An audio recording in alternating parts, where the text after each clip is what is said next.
Right now, economists and journalists are seriously misreading property markets. Nothing new there, of course.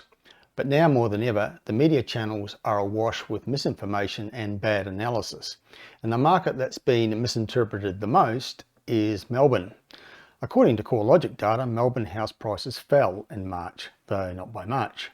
Now, media tends to accept CoreLogic figures as fact, but other reputable information sources have different figures. While CoreLogic says Melbourne house prices dropped 0.2% in March, SQM Research says Melbourne house prices actually rose 1.3% in the same period. So who's right? Potentially neither of them, but I would lean more towards the SQM Research figure because it correlates with all the information we have on the current market in Melbourne. I expect Melbourne to have a strong year in real estate in 2022. Last year, Melbourne did well despite being the most locked down city in the world.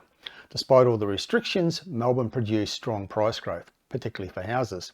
It wasn't as strong as the other major cities, but it was remarkably good in the circumstances. So, how will the Melbourne market perform in 2022 free of lockdowns and with major new factors in play, including the opening of international borders?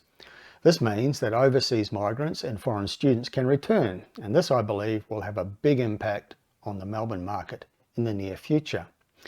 Our analysis of sales activity data, which we do every quarter, shows that Melbourne surged out of lockdown when the last of the big restrictions ended in October 2021. There have been major increases in sales activity since then, and that inevitably leads to price growth.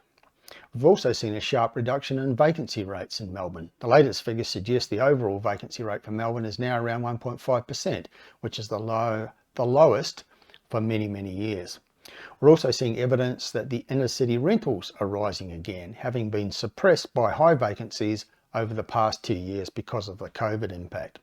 So overall, I'm very bullish about the Melbourne market in 2022.